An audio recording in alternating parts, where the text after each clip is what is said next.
Shalom and welcome to another in our series of podcasts from Temple Beth Am, a dynamic center for conservative Judaism in Los Angeles.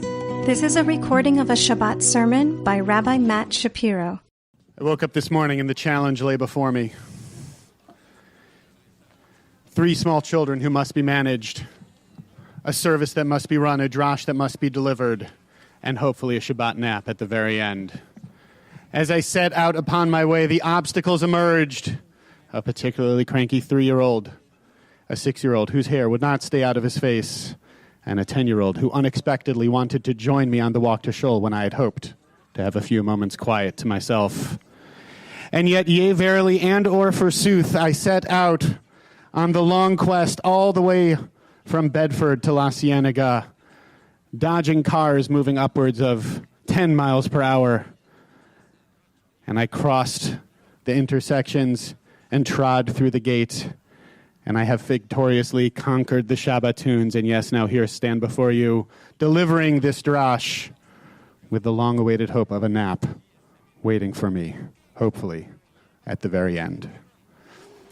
Now it's true, this is not the stuff of epic poetry, but this is along the lines of the traditional hero's journey. I'm right in the middle of it right now. There is the call to action, the goal, the thing that must be achieved, and then there are the obstacles that emerge along the way.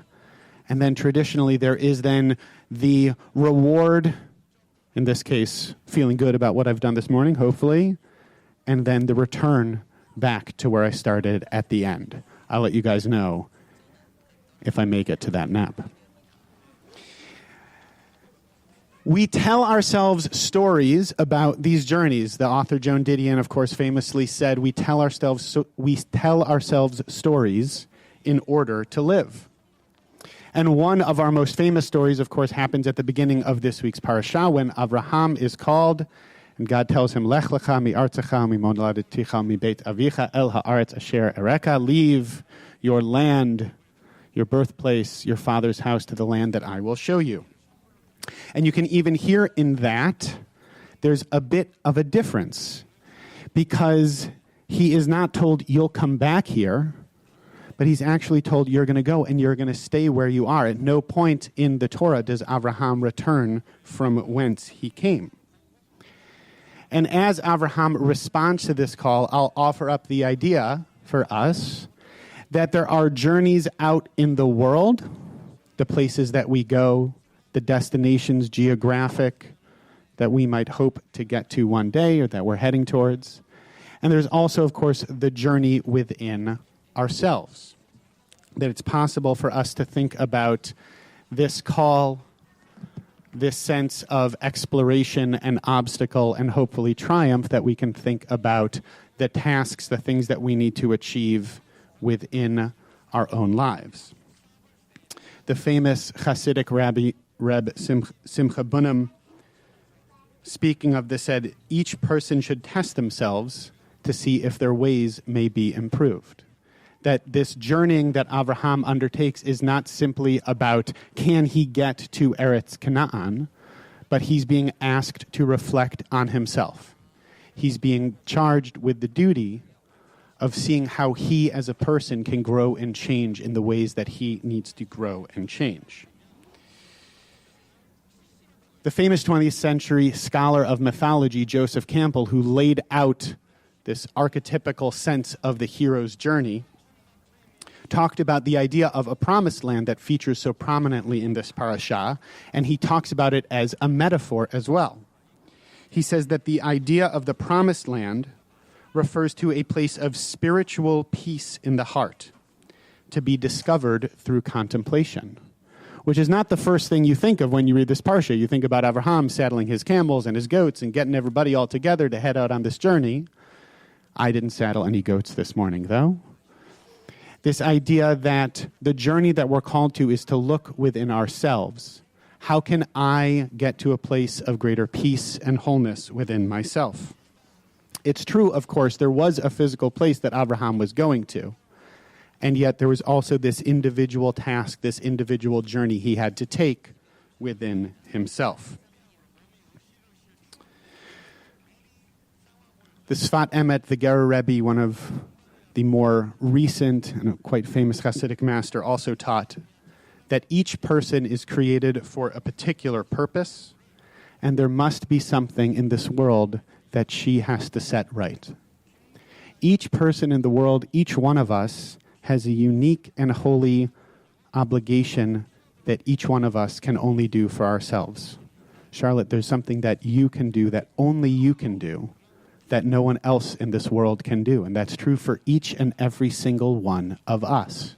And the way that we determine that, and the way that we figure that out, and the way that we embark upon that journey involves diving into that inward journey as we also look to the outside world for the journeying that we are called to. And that can be daunting. And that can feel uncertain. If I just got a call and said, hey, follow these GPS directions, and I say, where do they head? I say, I don't know, but just start driving. I don't know how I'd feel about that. And Avraham wasn't a spring chicken when he got this call either. He was 75 years old, which is generally not a time that you think about hitting the reset button, although sometimes folks do. But he was told, go to this place. You'll know when you get there. I'll tell you when you get there. And I need you to get up and go. And this idea of uncertainty and this leap into the unknown is something that I think many of us know quite well over this past year and a half. There has been a lot of uncertainty and a lot of unknown as we have planned and replanned and adjusted and readjusted to figure out how and where we're trying to get to. But the good news is that we're not alone on this journey. That folks have gone before us, and God is with us, and we are together as we walk. One more quote from Joseph Campbell, because, as I said, he is this giant in the field of mythology. He said, we do not have to risk the adventure alone. The heroes of all time have gone before us. Where we had thought to travel outward, we will come to the center of our existence. And where we had thought to be alone, we will be with all the world. His words and the words of this parasha echo through the centuries, calling us to this journey, going out into the world and going within ourselves, as we each tell the story of where we're going and how we're growing. And yes, it's true that it's a journey that we must each make for ourselves. And we should always remember, as we're going on this journey, that we're never walking alone. And hopefully, we each get a nap along the way. You have been listening to another in our series of podcasts from Temple Beth Am, a dynamic center for conservative Judaism in Los Angeles. If you enjoy these podcasts, we invite you to write a review on the Apple Podcast site or wherever you get your podcasts. For more information about Temple Beth Am Los Angeles, go to tbala.org.